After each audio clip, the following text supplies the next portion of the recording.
వాక్యము ఉండెను, ఆ వాక్యము దేవుడయుండెను, ఆద్యంతము తానయ్యుండెను, తండ్రి కుమారాత్మే దేవుడు. ఆ వాక్కుతో దేవుడు చేసెను ఆశ్చర్య సృష్టి జీవము, ఆ వాక్యము భూమికే తెంచెను, యేసయ్యగా రక్షణ తెచ్చెను.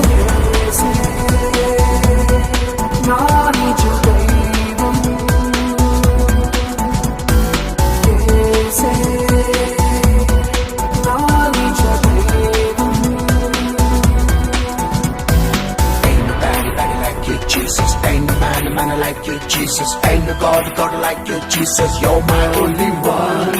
Ain't nobody like you, Jesus. Ain't no man like you, Jesus. Ain't no God like. Praise lord. నా పేరు శివకుమార్ అండి. నేను నెల్లూరు జిల్లా నుంచి మాట్లాడుతున్నాను. నేను ఒక హిందూ బ్రాహ్మణ్ కుటుంబం నుంచి వచ్చాను. నేను అసలు హిందూ బ్రాహ్మణ్ కుటుంబం నుంచి యేసు ప్రభువులోకి ఎలా రావాలి, ఎందుకు వచ్చాను అనే సంగతి మీకు చెప్పాలనుకుంటున్నాను.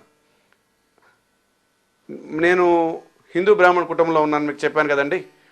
మా నాన్న, మా తాతలు వీళ్ళందరూ కూడా హిందూ బ్రాహ్మణ్. అంటే మేము కేరళ బ్రాహ్మణం వచ్చి ఆంధ్రాలో సెటిల్ అయినాం. మా నాన్న అనేక రకమైన పూజలు అవన్నీ చేసేవాడు. ఈ విధంగా నాకు చిన్నతనం కూడా ఎక్కువ హిందూ దేవుళ్ళ మీద భక్తి ఎక్కువ పెరిగిపోయి అనేక గ్రామాలు, మేము వెళ్ళని క్షేత్రాలు లేదు, తిరగని గుళ్ళు లేదు, వెయ్యని మాలలు లేదు. ఈ విధంగా నా జీవితం సాగుతూ ఉంది. చిన్నతనంలో మా నాన్న చనిపోయాడు. మా నాన్న చనిపోయిన తర్వాత నాకు ఒక బాధ్యత పడింది. సరే, నేను ఒక షాప్ పెట్టుకొని ఆ షాప్లో నాకున్న అన్ని రకాల ఇది చేసుకుంటూ నా కుటుంబాన్ని పోషించుకుంటూ ఒక విధంగా ఎదిగాను. ఈ విధంగా నా చిన్న షాప్ నుంచి పెద్ద షాప్ పెట్టుకున్నాను, డబ్బులు సంపాదిస్తున్నాను, నా కుటుంబాన్ని పోషించుకుంటా ఉన్నాను. నాకు పెళ్ళయింది, 2 పిల్లకాయలు ఉన్నారండి. ఈ విధంగా జరుగుతున్న టైంలో నాకు ఈ ఇంట్లో ఇంకా ఎవరు అనేవాళ్ళు లేరు, ఎవరు నాకు చెప్పేవాళ్ళు లేరు. దీంతో నా పరిస్థితి ఏమైందంటే ఎక్కువ చెడు వ్యసనాలకి, ఎక్కువ చెడ్డ ఫ్రెండ్స్ నాకు మొదలయ్యారండి.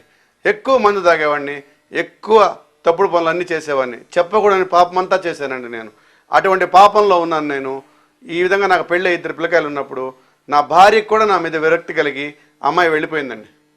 ఇది వీడొద్దు, వీడితో ఇంక కాపురం చేయలేను, అమ్మాయి డిసైడ్ చేసుకొని అమ్మాయి వెళ్ళిపోయింది. నా జీవితం ఇలా సాగుతూ ఉంది. సరే, అమ్మాయి వెళ్ళిపోతే వెళ్ళిపోయింది అనుకొని నేను ఇంకా నా పాపం పెరిగిపోతూ ఉంది. కానీ ఒకరోజు మేము ఒక చిన్న జర్నీ చేస్తూ ఉంటే నాకు 2 కాళ్ళు యాక్సిడెంట్ అయినాయి. యాక్సిడెంట్ అయిన తర్వాత డాక్టర్ దగ్గరికి పోయాను. డాక్టర్ గారు చెప్తారు, ఒక 3 months రెస్ట్ తీసుకోవాలి, నీ కాళ్ళు బాగుంటాయి అన్నారు. 3 months రెస్ట్ తీసుకోకుండా నేను 10 రోజులకే మళ్ళీ బయటకు వచ్చేసి రోజు మందు తాగడం, రోజు ఇంకా ఏదో పనులన్నీ చేయడం చేస్తా ఉన్నాను. మళ్ళీ ఈ కార్యక్రమాలు జరుగుతూ ఉన్నప్పుడు ఇంకొకసారి మళ్ళీ గొడవ జరిగి మళ్ళీ కాళ్ళు ఇరిగినాయి. మళ్ళీ ఇరిగినప్పుడు డాక్టర్ గారు ఈసారి చెప్తారు, నువ్వు 6 నెలలు రెస్ట్ తీసుకోవాలి, లేకపోతే నీ కాళ్ళు పనికిరావని చెప్పాడు. ఆయన మాట లెక్క పెట్టకుండా మా వీధిలో జరిగే వినాయక చవితి కార్యక్రమాల్లో పాల్గొని నేను మళ్ళీ కాళ్ళు ఇరగొట్టుకున్నాను. కాళ్ళు అసలు ఇన్ఫెక్షన్ ఫుల్గా వచ్చేసింది. సరే, ఇవన్నీ కాదు, నాకు అయ్యప్ప స్వామి కాపాడుతాడు అని చెప్పి నేను శబరిమలకి వెళ్ళానండి. శబరిమలకి వెళ్ళిన తర్వాత శబరిమలకి అయితే వెళ్ళాను, కానీ శబరిమల నుంచి వచ్చేటప్పటికి నన్ను మోసుకోపోయారు, తీసుకొచ్చారండి. నా 2 కాళ్ళు ఇట్టు అయిపోయినాయి. నా 2 కాళ్ళు ఈ విధంగా అయిపోయినప్పుడు నేను చాలా భయం వేసింది. నేరుగా నన్ను నెల్లూరులో ఒక పెద్ద హాస్పిటల్, నారాయణ హాస్పిటల్ తీసుకెళ్లారు. ఆ డాక్టర్ చెప్తారు, నీకు మోకాళ్ళు పైభాగం వరకు తీసేయాలా అన్నారు. చాలా భయం వేసింది. సరే, ఇంకొక హాస్పిటల్లో చూపించుకున్నాను, అక్కడ కూడా వెళ్ళాను. అక్కడ చెప్తారు, బొల్లేని హాస్పిటల్లో చెప్తారు, అది కూడా మోకాళ్ళు పైభాగం వరకు తీసేయాలని నీకు కాళ్ళు అని చెప్పారు. చాలా బాధేసింది. అబ్బా, ఈ బతుకు ఇంక బతకడం అనవసరం అనిపించింది. మా డాక్టర్ తెలిసిన ఆయన ఒక ఆయన ఉన్నాడు, ఆయనకు ఫోన్ చేశాను. చేస్తే ఆయన నెల్లూరు రామచంద్ర హాస్పిటల్లో ఉంటారు. సరే రా చూస్తామన్నారు. సరే, నేను పోయాను. నన్ను పండుకోబెట్టారు, అంతా టెస్ట్ చేశారు. అప్పుడు డాక్టర్ గారు చెప్పారు, శివ, ఒక పని చెయ్యి, నువ్వు చెన్నై కానీ లేకపోతే తిరుపతి కానీ పోయి ట్రీట్మెంట్ చేయించుకో, ఒకరో బాగుపడుతుందేమో అన్నారు. సార్, అక్కడ పోతే ఏం జరుగుతుంది అన్నాను. ఏం లేదు, కాళ్ళు తీస్తారు, తీసే శాతం తగ్గుతుంది నీకు అన్నారు.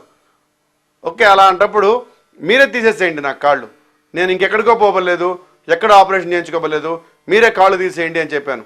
సరే, డాక్టర్ గారు నా మాటకు ఒప్పుకొని నన్ను అడ్మిట్ చేశారు. అన్ని ఫామ్స్ మీద ఫిలప్ చేశామండి. నా కాళ్ళు తీసేసినా నాకేం ప్రాబ్లం లేదు, నా కుటుంబ సభ్యులు ఎవరు ఏమన్నారు, నా ప్రాణం పోయినా నాకు ప్రాబ్లం లేదు, మీరే చేయండి ఆపరేషన్ అని నా చేత మా అమ్మ చేత సైన్ పెట్టించారు. ఇంకా నన్ను రూమ్లో తీసుకొచ్చున్నారు. పక్క రోజు ఉదయం 4:30కి ఆపరేషన్ అనగా ఈరోజు సాయంత్రం 5:30కి ఒక ఆమె నా రూమ్లోకి వచ్చిందండి. బైబిల్ పట్టుకొని వైట్ శారీ కట్టుకొని నా రూమ్లోకి వచ్చి ఆమె ప్రార్థన చేస్తుంది. నేను అన్నాను, నువ్వేమన్నా మతంలో కలపడానికి వచ్చావా, పో బయటికి, నువ్వేంది నాకు ప్రార్థన చేసేది ఆమెను గర్దించాను. అప్పుడు ఆమె చెప్పొద్ది, కాదు బాబు నాయన ప్రార్థన చేసి వెళ్తాను అనింది. కానీ నేను ఒప్పుకోలేదు. కానీ ఆమె డోరు బయటకు వెళ్ళి అక్కడ నా గురించి ప్రార్థన చేసింది. ప్రభువా ఈయన పరిస్థితి చూడు, ఈయన బిడ్డల పరిస్థితి చూడు. ఎందుకంటే ఆ టైంలో నా భార్య కూడా లేదు, మా అమ్మ, పెద్ద ఆమె, ఇద్దరు చిన్న పిల్లకాయలు, నేను మాత్రమే ఉన్నాను హాస్పిటల్ రూమ్లో. ఆమె ప్రార్థన చేసింది. ప్రార్థన చేసి ఆమె పాటికి ఆమె వెళ్ళిపోయింది. పక్క రోజు ఉదయం ఆపరేషన్ అండి. పక్క రోజు ఉదయం నాకు ఆపరేషన్ అయిన తర్వాత నాకు స్పృహ వస్తూ ఉంది. ఉదయాన్నే 7 గంటలకు నాకు స్పృహ వస్తూ ఉంది. నా కళ్ళ ఎదుట మా అమ్మ ఉంది. అప్పుడు మా అమ్మని అడిగాను, అమ్మ ఎంతవరకు తీశారమ్మా కాలు అని అడిగాను. అమ్మ చెప్పింది, కాళ్ళు తీలేదురా నీకు, ఏదో ఆపరేషన్ చేశారు, మళ్ళీ మొత్తం గుడజొట్టున్నారు అని చెప్పింది. నువ్వు అబద్ధం చెప్తున్నావమ్మా అని పెద్దగా ఏడ్చాను. ఏడ్చేటప్పటికి, కాదురా పక్కన నీ ఫ్రెండ్ ఉన్నాడు అడగమంది. నా ఫ్రెండ్ పేరు ఆయన సురేంద్ర అని కానిస్టేబుల్. ఆయన వచ్చున్నారు ఉదయాన్నే నా దగ్గరికి. ఆయన నన్ను లేపి చూపించాడు అనమాట. చూపించినప్పుడు నా కాళ్ళు నిజంగా తీలేదు. ఆమె నేను బాగా ఏడ్చి బాధపడి మన ఇంటి లోపల డాక్టర్ గారు వచ్చారు. ఏం సార్ నాకు కాళ్ళు తీస్తా అన్నారు, మళ్ళీ తీలేదు అంటే ఆయన చెప్తాడు, నిన్న నేను చూసిన ప్రకారం అయితే నీ కాళ్ళు చాలా భయంకరంగా ఉన్నాయి, చాలా చెడ్డ వాసన వస్తూ ఉన్నింది. కానీ ఈరోజు చూస్తే అంత వాసన లేదు, అంత ఇన్ఫెక్షన్ లేదు, అందుకని నేను ఆపరేషన్ మాత్రం చేశాను. కానీ నువ్వు నా మాట వినాలి అన్నాడు. ఏం సార్ అన్నాను. నువ్వు నేను చెప్పే వరకు హాస్పిటల్లో డిశ్చార్జ్ కాకూడదు, అప్పుడైతే నీకు కాళ్ళు వస్తాయని చెప్పాడు. ఆ విధంగా నేను ఇంచుమించు 2 సంవత్సరాలు 8 నెలలు హాస్పిటల్లో ఉన్నానండి. నాకు ఇంచుమించు 14 ఆపరేషన్లు జరిగాయి నా కాళ్ళకి. ఈరోజు నేను అటు నిలవగలుగుతున్నాను.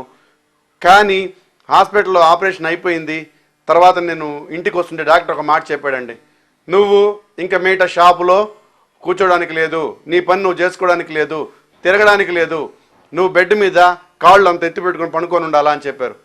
నా పరిస్థితి ఎలా ఉందంటే అండి, నేను మంచం మీద పడకముందు నాకు కొద్ది గొప్ప డబ్బులు ఉన్నాయి, ఎలాగ నా కుటుంబాన్ని పోషించుకుంటా ఉన్నాను, అంతా బాగుంది.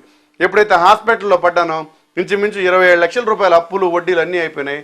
ఎలా బతకాలి, ఎలా తీర్చాలి, నాకు ఇంకెవరు అన్నదమ్ములు అక్క చెల్లెళ్ళు ఎవరు లేరు, సహాయం చేసేవాళ్ళు ఎవరు లేరు, ఇంక నేను ఎట్ట బతకాలి, ఎలా తీర్చాలి నేను అని నేను అనుకున్నాను. కానీ ఇంటికి వచ్చేసాను. అప్పుడు అమ్మ చెప్తుంది, నేను పండుకొని ఉంటే ఆ విధంగా ఇంట్లోకి వెళ్ళి ఇంట్లో పండుకొని ఉన్నాను. నా పరిస్థితి ఎలా అయిపోయిందంటే ఇంట్లో బియ్యానికి కూడా డబ్బులు లేవండి, అంత ఘోరమైన పరిస్థితిలో ఉన్నాను. అప్పుడు మా అమ్మ చెప్తుంది, రే నేను ఏదో ఒక పని చేసి నిన్ను కాపాడుతాను, నీ బిడ్డల్ని పోషిస్తాను, నువ్వు టెన్షన్ పడబాకు, దిగులు పడబాకు చెప్పిందండి. నేను మందు తాగేటప్పుడు మా అమ్మ చాలాసార్లు చెప్పిందండి, రే తప్పు చేయబాకు, ఇంట్లో గొడవలు పెట్టుకోబాకు, ఇటు చాలాసార్లు చెప్పింది. కానీ అమ్మ మాట వినలేదండి ఆ రోజు. నేను తర్వాత ఆమెనే కొట్టబోయాను, తిట్టబోయాను, మా ఇంట్లో చాలా గొడవలు జరిగాయండి. కానీ ఈరోజు అమ్మ మాట చెప్పేటప్పటికి చాలా సిగ్గుతో తల వంచుకున్నాను. తర్వాత మా భార్య ఫోన్ చేస్తుందండి, నన్ను వదిలి వెళ్ళిపోయింది. అమ్మాయి నాకు ఫోన్ చేసింది, నేను ఏదో విధంగా డబ్బులు పంపిస్తాను, నువ్వు అలా బతికేసేయి అని చెప్పింది. ఇంకా అవమానం వేసిందండి, ఎందుకు నేను బతకాలి, వీళ్ళు ఆడవాళ్ళ సంపాదన మీద నేను బతకాలి, వీళ్ళంత అవమానంగా చేస్తున్నారేమో నాకు అనిపించి ఈ బతుకు అనవసరం చచ్చిపోవాలనుకున్నానండి. ఆ రోజు మా నెల్లూరులోనే ఒక పురుగుల మందు షాప్ ఉందండి, అక్కడ పోయేసి నోవాక్రాన్ తీసుకొని వచ్చాను. వస్తా మిరిండా బాటిల్లో కలుపుకొచ్చాను. ఎందుకంటే రంగు తెలియకుండా ఉంటుంది, పిల్లకాయలకు నిద్రలో ఇచ్చేస్తాం, పిల్లకాయలు నేను చచ్చిపోదామని నిర్ణయించుకున్నాం. ఆ రోజు మిరిండా బాటిల్లో కలుపుకొచ్చి పిల్లకాయలతో రాత్రి 11:30 వరకు నేను బాగా ఆడుకోవడం మొదలుపెట్టాను పిల్లకాయలతో. పిల్లకాయలు నిద్రపోయారు, తెలియకుండా నాకు నిద్ర పట్టడము. ఆ నిద్రలో నాకు మంచి కళ వస్తుందండి. ఎవరో ఒక ఆయన నా చేయి పట్టుకొని, ఆయన ఎలా ఉన్నాడంటండి, ఒక బంగారు వర్ణంలో ఉన్నాడండి. నా చేయి పట్టుకొని ఒక బంగారు నది వైపు నడిపిస్తా నాకు ఒక కళ వచ్చింది. లేచి చూశాను, అక్కడ ఏమి నాకు అర్థం కాలేదు.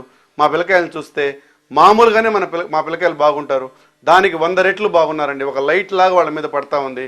అప్పుడు ఏందో ఈ పిల్లకాయలను నేను చంపుకోపోయింది, ఈ పిల్లకాయలను నేను ఇటు చేయపోయింది, ఏంది ఇంతమంది దేవుళ్ళు ఉన్నారు, నాకు ఎవరు సహాయం చేయట్లేదే అని చాలా బాధతో మళ్ళీ ఒక ఆలోచన వచ్చిందండి. ఏకోజామున ఒక కళ వస్తే ఏదో నిజమవుతుంది, నాకేదో మంచి జరగబోతుంది, అయినా కాళ్ళు లేకపోతే ఏమి, ఏదో రబ్బర్ కాలు పెట్టుకున్న బతికేద్దామని అంగడికి రావడం మొదలు పెట్టానండి. ఈ అంగడికి వస్తే అరగంట సేపు వచ్చి కూర్చుంటే మా షాప్లో, నాకు షాప్ ఉందండి నెల్లూరులో, సిడీస్ డివిడీస్ షాప్ ఉంది. ఆ షాప్కి వస్తే అరగంటలో కాలు ఇంతలాను వాసిపోయేది, బాగా ఏడుపు వచ్చేది, అడుగు తీసి అడుగు పెట్టలేని పరిస్థితి ఉండేది నాకు. ఈ అరగంట సేపు కూర్చొని ఏదో నాకు ఒక 20, 30, 50 రూపాయలు వ్యాపారం వస్తే ఇంటికి తీసుకెళ్ళిపోతూ ఉండేది. కానీ ఈ లోపల అప్పుడు వాళ్ళు వచ్చి గొడవ పెట్టుకునేవాళ్ళు, తిట్టేవాళ్ళు, ఇవన్నీ చేసేవాళ్ళు. కానీ ఏందో నాకు ఏడుపు దిగులు అర్థం కాలేదు. ఈ విధంగా ఉన్న టైంలో నేను ఎప్పుడైతే షాపుకి వెళ్ళడం మొదలు పెట్టానో ఆ రోజు నుంచి కరెక్ట్గా 15 రోజులు 16 రోజుల దాకా నా అంగడికి రోజు క్రిస్టియన్ కస్టమర్లు కానీ పాస్టర్లు కానీ ఇటువంటి వాళ్ళు అందరూ వచ్చేవాళ్ళు అనమాట. నా దగ్గరికి వచ్చి ఒక ఇద్దరితో నాకు బాగా క్లోజ్ ఏర్పడిందండి. ఒకరు కావల్లో ఉంటారు కృపారావు గారిని, ఇంకొకరు నెల్లూరు మన జాన్ అని చెప్పేసి జాన్ అని చెప్పి ఒక అన్నతో నాకు పరిచయం ఏర్పడింది. ఆ అన్న ఒకసారి అడిగాడు, ఏమయ్యా దిగులుగా ఉన్నావు నువ్వు అంటే నేను చెప్పాను, నేను ఈ విధంగా ఉన్నానండి, ఈ విధంగా హిందూ మతం నాది, ఈ విధంగా అనేక రకాల పూజలు చేశాను, ఈ విధంగా నా కాళ్ళు ఆపరేషన్ అయినాయి, ఈ విధంగా అప్పుల పాలైపోయాను, డాక్టర్ చూస్తే ఈ విధంగా చెప్పాడు, నువ్వు నడవడానికి లేదు కూర్చోడానికి లేదు అని చెప్పాడు, ఇప్పుడు నేను ఎట్ట బతకాలా ఎట్ట పోషణ తెలియక చచ్చిపోబోయాను, అటువంటి టైంలో నాకు ఈ విధంగా కళ వచ్చిందండి అన్నాను. అప్పుడు ఆయన ఒక మాట చెప్తాడు, నీ కల్లో కనిపించింది యేసు ప్రభు అన్నాడు. నేను ఆయన కూడా వాదన వేసుకున్నాను, నాకు యేసు ప్రభు ఎందుకు కనపడతాడండి, నేను పూజ చేసేంత వినాయకుళ్ళకి వాళ్ళకి వీళ్ళకి పూజ చేస్తాను, మీరేం యేసు ప్రభు కనపడుతున్నారు అంటున్నారు, ఇది నాకు ఎట్ట కనపడతాడండి అన్నాను. కాదయ్యా, మీ దేవుళ్ళలో ఎవరైనా ఆ రూపం ఉందా చెప్పు అన్నారు. మా దేవుళ్ళు 100 రకాలు 100 రూపాయలండి, మీ దేవుడికి నేను ఆ రోజు కొద్దిగా ఆయనతో నాకు మాట వచ్చింది. కానీ ఆయన నన్ను వదలకుండా పోయేసి నెల్లూరులో ఒక పాస్టర్ గారిని తీసుకొచ్చారండి. ఆయన పేరు లివిన్ పాస్టర్ గారు. ఆయన వచ్చి నాకు యెహోవా దేవుడు అంటే ఎవరు, అసలు యెహోవా దేవుడు ఎలా ఉంటాడు, ఆయన పరిస్థితి ఏంది, ఆయన ఇదేంది, అసలు మనం ఏ దేవుడిని మొక్కాలా, అసలు నిజమైన దేవుడు ఎవరు, మన కొరకు ప్రాణం పెట్టిన దేవుడు ఎవరు, ఈ విధంగా నాకు అన్నీ చెప్పాడండి. చెప్పి బాబు ప్రార్థన చేస్తాను కళ్ళు మూసుకుంటావా అన్నాడు. సరే నేను ప్రార్థన చేయడానికి ఒప్పుకున్నాను. ఆ రోజు ఆయన నాకు ప్రార్థన చేస్తున్నాడండి. ప్రార్థన చేస్తుంటే మళ్ళీ నాకు ఒక మంచి దర్శనం వస్తూ ఉంది. ఆ దర్శనం ఏమిటంటే, ఒక ఆయన తెల్ల అంగీ వేసుకొని, తెల్ల డ్రెస్ వేసుకొని, దాని మీద బ్లూ అంగీ వేసుకొని, ఒక గొర్రెపిల్లని చేతిలో పట్టుకొని ఆ గొర్రెపిల్లని నమ్ముడుతున్నాడు. ఆ గొర్రెపిల్ల ఆయన నాకుతా ఉంది. ఇటువంటి దర్శనం నాకు వచ్చిందండి. అప్పుడు నేను చెప్పాను, పాస్టర్ గారు నాకు ఈ విధంగా దర్శనం వస్తుంది ఏందండి అన్నాను. అప్పుడు ఆ పాస్టర్ గారు చెప్తారు, నీ కల్లోకి వచ్చింది యేసు ప్రభువు, ఆ చేతిలో ఉన్నది గొర్రెపిల్ల నిన్ను నాకుతా ఉంది, యేసు ప్రభువు నువ్వు కావాలనుకున్నారు, నువ్వు కానీ యేసు ప్రభువు నమ్మితే, యేసు ప్రభువు నమ్మగలిగితే నీకు అన్ని రకాల ఇవన్నీ తగ్గిపోతాయి అని చెప్పాడు. సరే, ఆయన చెప్పిన దాన్ని బట్టి, ఆయన చూపించిన ప్రేమను బట్టి నేనేం చేశానంటే చర్చికి పోవడం మొదలు పెట్టానండి. ఈ చర్చికి పోతున్నా కూడా దొంగలాగా పోయేవాడిని, దొంగలాగా వచ్చేవాడిని. ఒక గంట సేపు చర్చిలో కూర్చోవడం మొదలు పెట్టాను. ఒకరు కాళ్ళు బాగుపడుతున్నాయి, ఆ కర్రతోనే పోతా ఉండేవాడినండి. ఈ విధంగా పోతున్న టైంలో నాకు వ్యాపారం కొద్దిగా అవుతా ఉంది, పోతా ఉన్నాను, వస్తూ ఉన్నాను. ఇవన్నీ జరుగుతున్న టైంలో ఒకసారి మా నెల్లూరు విఆర్సీ గ్రౌండ్ అండి, చాలా పెద్ద గ్రౌండ్ అండి, ఆ గ్రౌండ్లో మీటింగ్ జరుగుతూ ఉంది. ఆ మీటింగ్కి నేను పోయానండి. యేసు ప్రభు మీద ప్రేమతో కాదండి, నాకు అప్పులు తట్టుకోలేక ఆడ పోయి కూర్చున్నప్పుడు అది కూడా చీకట్లో కూర్చున్నానండి. ఎవరన్నా చూస్తారేమో, నన్ను మతంలో పోతారేమో అనుకుంటారేమో అని ఒక విధంగా చీకట్లో కూర్చొని నేను ఆ మాటలు వింటున్నాను. అప్పుడు ఒక స్వరం మాట్లాడుతుందండి, నువ్వు నిజంగా నమ్మగలిగితే నీకు ఏమైనా జరుగుతుంది, నువ్వు నమ్మి విశ్వాసంతో ప్రార్థన చేయగలిగితే నీకు అన్నీ సాధ్యము అని ఒక మాట వినపడతా ఉంది.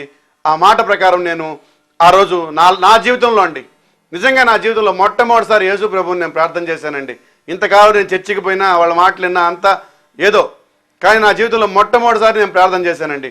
యేసయ్యా, వీళ్ళందరూ నిజమైన దేవుడు అంటున్నారు, వీళ్ళందరూ గొప్ప దేవుడు అంటున్నారు, నిజంగా నువ్వు కానీ గొప్ప దేవుడు అయితే, నిజంగా నువ్వు కానీ ఏమైనా చేయగలిగితే ఈ కర్రతో నడుస్తున్నానయ్యా, ఈ కుంటి బతుకు నాకు వద్దు, ఈ కర్రను తీసేసి నా కాళ్ళలో బలాన్ని శక్తిని ఇవ్వయా, నేను అందరిలాగా నడిచే విధంగా నాకు సహాయం చేయి ప్రభువా అని నేను ప్రార్థన చేస్తుంటా అండి. 2 బలమైన చేతులు వచ్చిన 2 మోకాళ్ళు తాగుతున్నాయండి. 2 బలమైన చేతులు నా మోకాళ్ళు 2 తాగుతున్నాయి. నేను ఉన్నటువంటి చూస్తే అక్కడ ఎవరు లేరు, మీటింగ్ అయిపోయింది, అందరూ వెళ్ళిపోతున్నారు. నాకు డౌట్ వచ్చిందండి. డౌట్ వచ్చి ఆ కర్రను పక్కన పెట్టి, అంత పెద్ద గ్రౌండ్ అండి, 2-3 అడుగులు వేసాను, ఓకే, 4 అడుగులు వేసాను, ఓకే, చాలాసేపు గ్రౌండ్ మొత్తం నడిచేసానండి. ఆ రోజు ఆ గ్రౌండ్ మొత్తం నడిచి నా ఇంటికి నేను ఎత్తుకుపోయిన కర్రతో పాటు వచ్చేసానండి. ఆ రోజు అనుకున్నానండి, యేసయ్యా చాలా థ్యాంక్స్, నాకు నడక ఇచ్చావు, నాకు మంచి బలాన్ని ఇచ్చావు, నేను నమ్ముకుంటానని చెప్పి మా షాపుకి వచ్చేసి మొత్తం అన్ని పట్టాలు గిట్టాలు అన్నీ తీసేసి నా చేతిలో ఉన్న రుద్రాక్షలు మాలు అన్నీ తీసి పక్కన పెట్టేశానండి. ఆ రోజు యేసు ప్రభువుని నమ్ముకొని చాలా భక్తిగా, చాలా భయంగా మందిరానికి పోతూ, వాక్యం వింటూ, ప్రార్థన చేస్తూ, బైబుల్ చదువుతూ ఇవన్నీ చేస్తున్నానండి. బాగుందండి. ఇంచుమించు ఒక 9 నెలలు జరిగిపోయిందండి. ఈ 9 నెలల్లో నాకు ఇంచుమించు ఒక 13 లక్షల రూపాయలు అప్పు తీరిపోయింది. అన్ని సమస్యలు అన్నీ తగ్గిపోతూ ఉన్నాయి, అంతా బాగుంది. కానీ నా జీవితంలో మళ్ళీ సైతాన్ వచ్చిందండి. చర్చికి పోవడం మానేశాను. పాస్టర్ గారు వస్తారు, ఏమయ్యా చర్చికి రావట్లేదు అంటారు. ఏం చేయమంటారు పాస్టర్ గారు, నాకు వ్యాపారం ఎక్కువైపోతా ఉంది, నేను అప్పులు తీర్చుకుంటేనే చర్చికి వస్తాను, లేకపోతే రాను అన్నాను. అది కాదయ్యా, ఇంతమంది ప్రార్థన చేస్తేనే నువ్వు ఈ మాత్రం స్టేజ్కి వచ్చావు, నువ్వు ఖచ్చితంగా సంఘానికి రావాలా, నువ్వు ఖచ్చితంగా ప్రార్థన చేయాలా, నువ్వు ఖచ్చితంగా సావాసంలో ఉండాలా అని పాస్టర్ గారు చెప్తారు. కానీ నేను ఆయన మాటలు లక్ష్య పెట్టకుండా చర్చికి పోవడం మానేశాను, ప్రార్థన చేయడం మానేశాను, బైబిల్ చదవడం మానేశాను. వాళ్ళు అడిగితే ఒకటే సమాధానం చెప్పేవాడిని, యేసు ప్రభు ఇక్కడ కూర్చొని ప్రార్థన చేస్తే వినడా మాట, చర్చికి వస్తేనే వింటాడా, చర్చిలోనే దేవుడు ఉన్నాడా, వీళ్ళందరూ కావాలని పిలుస్తున్నారు అని నేను చెప్పడం మొదలుపెట్టాను. అప్పుడు పాస్టర్ గారు కూడా చాలా బాధపడి చాలాసార్లు బతిమలాడాడు. కానీ కుదరక ఆయన కూడా సరే గమ్ముకునేరు. ఆయనకు ఉన్న పనుల్లో ఒత్తిడి కారణంగా నన్ను అప్పుడప్పుడు టచ్ చేస్తుండేవాడు. కానీ నేను చర్చికి పోవడం మానేశానండి. ఈ విధంగా జరిగినప్పుడు ఈ సంవత్సరం జనవరి, ఫిబ్రవరి, మార్చిలో నాకున్న వ్యాపారం పూర్తిగా పడిపోయిందండి. నాకున్న వ్యాపారం పూర్తిగా పడిపోయి అప్పుల వాళ్ళందరూ వచ్చి కొట్టడం, తిట్టడం అటు చేశారు. ఏం చేయాలో తెలియని పరిస్థితిలో నేరుగా పోయి మా అంగడికి దగ్గరలోనే రైలు పట్టాలు ఉన్నాయండి, తలకాయ పెట్టేశాను. ఆ తలకాయ పెట్టినప్పుడు నాకు ట్రైన్ వస్తూ ఉందండి. ఈ లోపల ఫోన్ ఒకటి వచ్చిందండి. అయ్యా, నా పేరు థామస్ అండి, నేను రాజ్కుమార్ పాస్టర్ గారు చెప్పారు మీ గురించి ప్రార్థన చేయాలనుకుంటున్నాను, మా కుటుంబ ప్రాణంలో మేము గుర్తు తెచ్చుకోవాలనుకుంటున్నాను, ఉదయం నుంచి మాకు ప్రార్థన చేయాలనుకుంటే ఈ టైం కుదిరింది, మీరు ఒక 5 నిమిషాలు వింటే మేము ప్రార్థన చేస్తాము అన్నారు. నాకెందుకో లాస్ట్ చచ్చిపోయే ముందు దేవుడు ఒక అవకాశం ఇచ్చాడని చెప్పి ఆ ప్రార్థన వినడానికి నేను సిద్ధపడ్డాను. రైలు పట్టం దిగానండి. నన్ను క్రాస్ చేసి ట్రైన్ వెళ్ళిపోయింది. ఆయన భార్య, వాళ్ళ అత్తమ్మ అందరూ నా గురించి ఏడ్చేడ్చి ప్రార్థన చేశారు. ప్రార్థన చేసినప్పుడు నా వెనక ఒక 10-15 ట్రైన్లు వెళ్ళిపోయి ఉంటాయి. ఆ రోజున అప్పుడు మళ్ళీ నాకు స్వరం వినపడుతుంది, నువ్వు నన్ను మర్చిపోయావు అని వినపడుతుంది. అంతే, ఆ ప్రదేశంలో మోకాళ్ళ మీదేసి యేసయ్యా నన్ను క్షమించు అని గట్టిగా ఏడ్చి ఆ రోజు ఉపవాస ప్రార్థన ఉంటే ఎవరైతే నన్ను చొక్కా పట్టుకుని కొట్టారో, నా అంగడి తాళాలు వేశారో వాళ్ళెవరు కూడా ఈరోజు నా పక్కకు వచ్చి గట్టిగా నన్ను అరవట్లేదండి, గట్టిగా తింటలేదు. కానీ టైం ఇచ్చారండి, నిజంగా టైం ఇచ్చి నిదానం కట్టమారండి. నేను మాట్లాడలేదండి వాళ్ళతో. యేసు ప్రభువు మాట్లాడి నా జీవితాన్ని సరిచేశాయండి. ఈ విధంగా నన్ను 2 సార్లు నన్ను మరణం నుంచి కాపాడండి యేసు ప్రభు. ఇంత కాపాడిన దేవుడి గురించి, నా దేవుడు గొప్పవాడు, నేను మీ ముందుకు వచ్చానండి. ఇవి రావడానికి కారణం ఏంటంటే నా జీవితంలో నాకు చాలా సమస్యలు ఎదురవుతున్నాయండి. ఎంతమంది క్రిస్టియన్స్ని చూపించమంటావు, మందు తాగేవాళ్ళని, ఎంతమంది క్రిస్టియన్స్ చూపించమంటావు, తప్పుడు పనులు చేసేవాడిని, ఎంతమంది క్రిస్టియన్స్ చూపించమంటావు, అబద్ధాలు చెప్పేవాళ్ళని, ఎంతమంది క్రిస్టియన్స్ చూపించమంటావు, ఇటువంటి క్వశ్చన్స్ వస్తున్నాయండి. ఇటువంటి క్వశ్చన్స్ వచ్చినప్పుడు నాతో చాలా మంది అన్నారండి, ఇటువంటి ఎందుకు నిజమైన దేవుణ్ణి పెట్టుకొని మనం నిజమైన దేవుణ్ణి కలిగి ఎందుకు మనం తప్పుడు దారిలో పడుతున్నాం, ఎందుకు మనం తప్పుడు దారిలో వెళ్తున్నాం, నిజమైన దేవుణ్ణి ఎందుకు ఆరాధించలేకపోతున్నాం, ఇవన్నీ కూడా మీతో నేను పంచుకోవడానికి మీ ముందుకు వచ్చానండి. ఇవన్నీ జరగడానికి కూడా యేసు ప్రభు నా జీవితంలో ఒక ప్రణాళిక పెట్టాడండి. నాకు 9 ఏళ్ల ముందు నా జీవితంలో యేసు ప్రభు నాకు సువార్త ప్రకటించాడండి. అది ఎలా అంటే ఒక వ్యక్తి ద్వారా. ఆయన పేరు నెల్లూరులో కృష్ణారెడ్డి అంటారు. ఆయన ఒకసారి నా షాప్కి వచ్చారండి. నాది ఒక క్యాసెట్ లంగడండి. అప్పుడు ఎలా ఉందంటే నా పరిస్థితి, నేను అయ్యప్ప మాలేసి బొట్లు పెట్టి మెళ్ళ రుద్రాలు పెట్టున్నాను. ఆయన వచ్చి, బాబు ఈ క్యాసెట్ రికార్డింగ్ చేస్తావా అన్నారు. చేస్తానండి అన్నాను. ఆయన పేరు కృష్ణారెడ్డి అని రాసుకున్నాను. ఆయన వెళ్ళిపోయారు. పక్క రోజు ఆయన వచ్చాడు, బాబు రికార్డింగ్ చేసావా అన్నాడు. చేయలేదండి అన్న. ఎందుకు చేయలేదు అన్నాడు. దాంట్లో యేసు ప్రభు మాటలు వస్తున్నాయండి, మీ పేరు చూస్తే కృష్ణారెడ్డి, అందుకని నాకు చేయడం ఇష్టం లేదు, అందుకని చేయలేదండి అన్న. నా పేరుతో నీకు పనేముందయ్యా, నేను ఇచ్చిన క్యాసెట్ నువ్వు రికార్డింగ్ చేయాలి అన్నాడు. నేను చేయనండి, యేసు ప్రభు మాటలంటే నాకు ఇష్టం లేదు అని చెప్పాను. దాంతో ఆయన కోప్పడి వెళ్ళిపోతా ఒక మాట చెప్పాడండి, నువ్వు జీవితంలో బాగుపడాలంటే ఈ మాలలు ఈ బొట్టులు కాదు, కానీ నిజమైన దేవుణ్ణి నువ్వు తెలుసుకుంటే నీ జీవితంలో బాగుపడతావు అని ఒక మాట నిలిపాడండి. కానీ దేవుడు ఆ విధంగా ఆ రోజు నాకు చెప్పాడండి సువార్త ఒక వ్యక్తి ద్వారా. కానీ నేను వినలేకపోయానండి. ఎందుకంటే ఆ రోజు పాపం నన్ను వెంటాడుతూ ఉంది.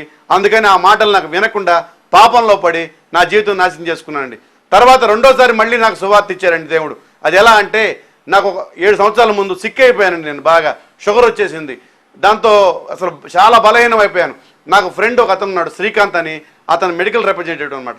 అతను వచ్చాడు నా దగ్గరికి. నేను అతనితో చెప్పాను, నాకు తక్కువలో మందులు అడని చెప్పి మంచి మందులు ఇప్పి అని అడిగితే అతను ఒకటే మాట చెప్పాడు, నీకు మందులతో పని లేకుండా నేను తీసుకోపోతాను, అక్కడికి వస్తే నీకు అన్ని రోగాలు తగ్గిపోతాయి అని చెప్పాడు.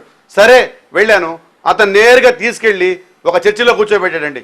ఆ పోయినప్పుడు నా పరిస్థితి ఎలా ఉందంటే, పెద్ద బొట్టు పెట్టి బాగా రుద్రాక్షలేసి పోయి కూర్చున్నానండి. ఆ రోజు పాస్టర్ గారి మెసేజ్ ఏంటంటే, అక్కడ విగ్రహారాధన చేయరాదు, విగ్రహారాధన మహాపాపం. ఈ మెసేజ్ చూసి నాకు ఎక్కడ లేని కోపం వచ్చి నేను వచ్చేసానండి. వచ్చిన తర్వాత ఆ అబ్బాయి మళ్ళీ వచ్చాడు నా దగ్గరికి. ఏమన్నా మళ్ళీ పోదామా అన్నాడు. నేను రానయా చర్చిలకి అని చెప్పాను. ఎందుకు రావు అన్నాడు.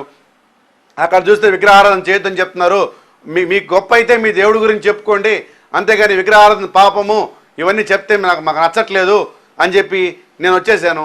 అబ్బాయి చాలా చాలా బతిమలాడి కూడా నన్ను చాలా ప్రయత్నం చేశాడు.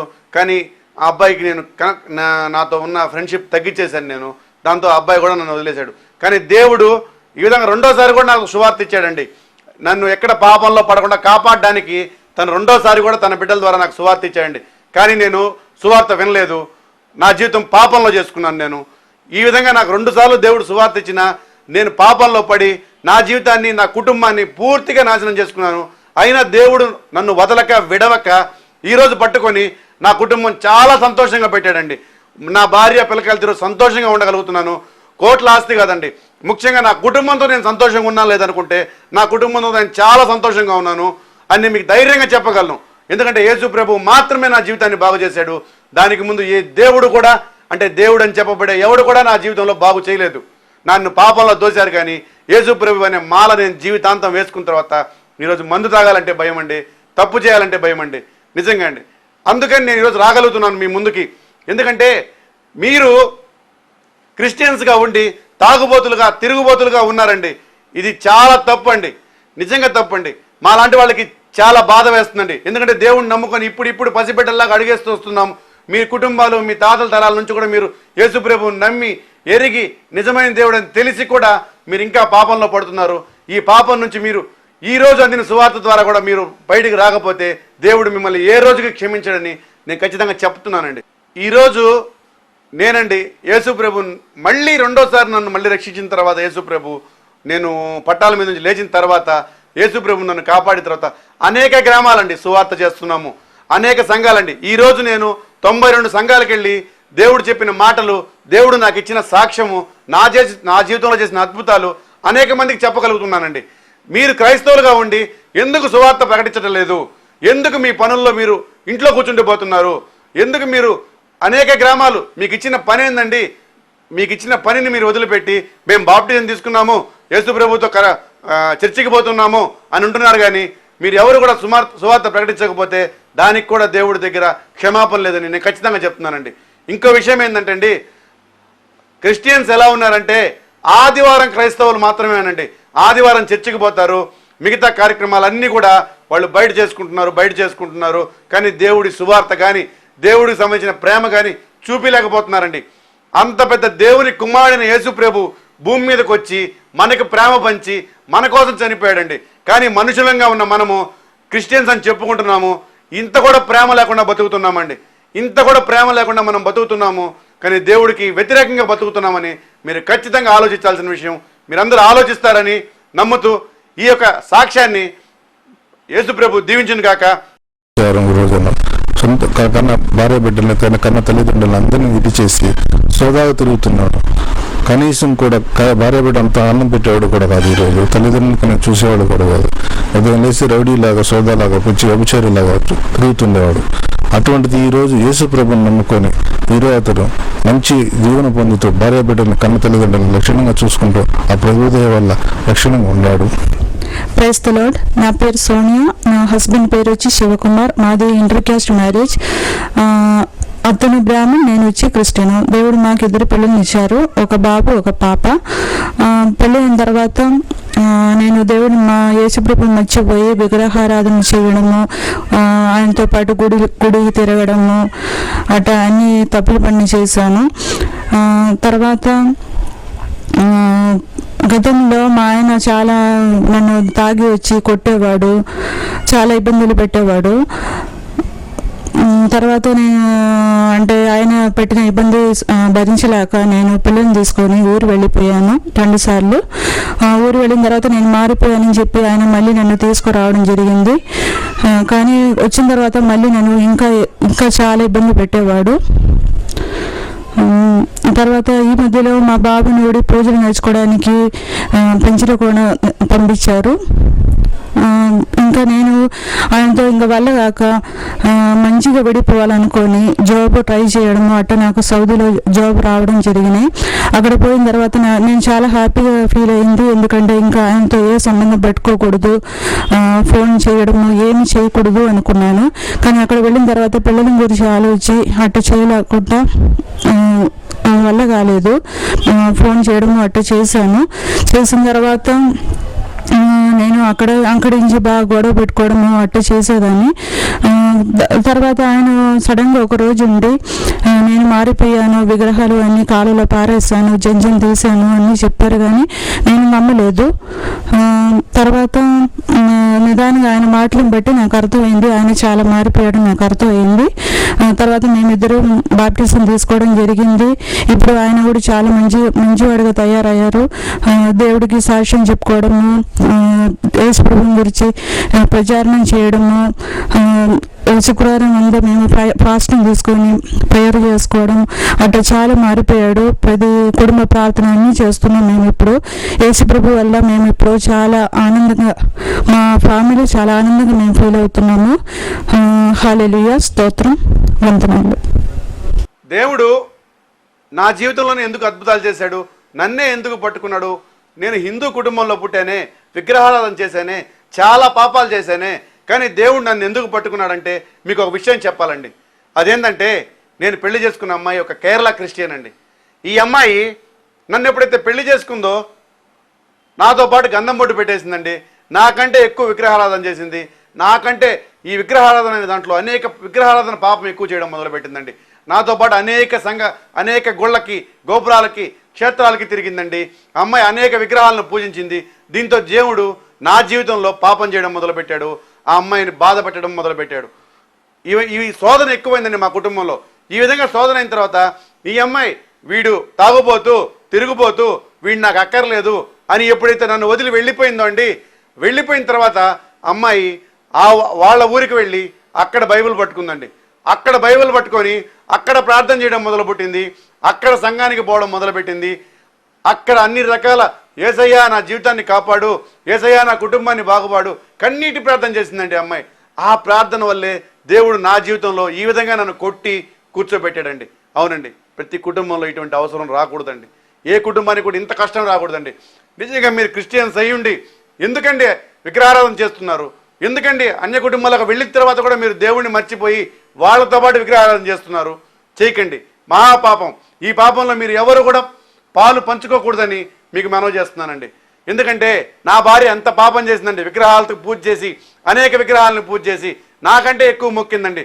అమ్మా మా ఆయన్ని కాపాడు, అయ్యా మా ఆయన్ని కాపాడు విగ్రహాలకు మొక్కితే అవి నోరు లేని విగ్రహాలండి. ఆ అమ్మాయి మాట వినకపోగా నాలో ఇంకా పాపం పెరిగిపోయేదండి. ఎప్పుడైతే అమ్మాయి వాళ్ళ ఊరికి వెళ్ళి బైబిల్ పట్టుకొని యేసయ్యా మా ఆయన్ని రక్షించు, మా కుటుంబాన్ని కాపాడు అని అడిగిందో యేసయ్య నా జీవితంలో గొప్ప కార్యం చేశాడండి. నన్ను కొట్టి కూర్చోబెట్టాడండి. ఏమరా నా బిడ్డను నువ్వు బాధ పెడతావా, నీ కుటుంబాన్ని సరి చేసుకోవా, ఇంకా తప్పులు చేస్తావా, ఇంకా పాపం చేస్తావా అని చెప్పి నన్ను కొట్టి నన్ను కూర్చోబెట్టి ఈరోజు ఆయనకి సాక్షిగా నా కుటుంబాన్ని సంతోషంగా ఉంచాడండి. నిజంగా అండి నా దేవుడు గొప్పోడండి. చెప్పడానికి నాకు ఎటువంటి అభ్యంతరం లేదు, ఎటువంటి సిగ్గు కూడా లేదండి. నా యేసయ్య నిజంగా గొప్పవాడు, నా యేసయ్య మాత్రమే చేయగలడు. అది చిన్న ప్రార్థన చేసుకుందాం. స్తోత్రం తండ్రి, స్తోత్రం నాయన, మహోన్నతుడా, శక్తిమంతుడా, జీవాధిపతి ప్రభువా. ఇప్పుడు నా నోట్లో మాట్లాడిన ప్రతి మాటలు ప్రభువా మీరు మాట్లాడారని నేను నమ్ముతున్నాను తండ్రి. అవును తండ్రి, మీరు సహాయం చేస్తేనే నేను ఇక్కడ దాకా రాగలిగానని నేను నమ్ముతున్నాను తండ్రి. మీరు మాట్లాడిన ప్రతి మాటలకు మీకు స్తోత్రాలు తండ్రి. మీరు ఇచ్చిన ప్రతి హెచ్చరింపుకు మీకు స్తోత్రాలు తండ్రి. అయ్యా ఇక్కడ చూస్తున్న ప్రతి ఒక్క బిడ్డని వాళ్ళ కుటుంబాన్ని మీరు ఆశీర్వదించండి ప్రభువా. నీలో ఎదిగే కృపను ప్రభువా, నీ సువార్తను చేతబట్టుకునే కృపను ప్రభువా, నీ యొక్క ప్రేమను అందరికీ పంచే కృపను వాళ్ళందరికీ ఇమ్మని ప్రభువా, వాళ్ళ కుటుంబాలను దీవించమని మిమ్మల్ని కోరుకున్నాను తండ్రి. అవును తండ్రి, నా భార్య ప్రార్థన చేస్తే నా జీవితంలో అనేకమైన అద్భుతాలు చేసావు తండ్రి. అవును తండ్రి, ఇటువంటిది ఎన్ని కుటుంబాలు శోధనలో ఉన్నాయో వాళ్ళ కుటుంబాల్లో వాళ్ళ కుటుంబీకుల కోసం వాళ్ళు ప్రార్థన చేస్తే వాళ్ళ కుటుంబాలు కూడా నిజంగా యేసయ్య కుటుంబంగా ఏర్పడుతుందని నేను నమ్ముతున్నాను తండ్రి. మీరు ఆ విధంగా మాలో ప్రతి ఒక్కరికి సహాయం చేసి మీ నామానికి మాత్రమే మహిమ తెచ్చుకోమని మా తండ్రి ప్రియక్షుడు యేసుక్రీస్తు నామమున అడిగి కొంచెం ప్రార్థిస్తున్నాం తండ్రి. ఆమేన్. దేవుడు మీ కుటుంబాలని, మిమ్మల్ని చూస్తున్న ప్రతి ఒక్కరిని దీవించునుగాక. అందరికీ వందనాలు. మీ ఊరిలో ఎక్కడైనా సరే, ఎవరికైనా సరే ఒక సువార్త అవసరమైనా లేదు నా సాక్ష్యం అవసరమైనా నన్ను కలవచ్చు. నా యొక్క ఫోన్ నెంబర్స్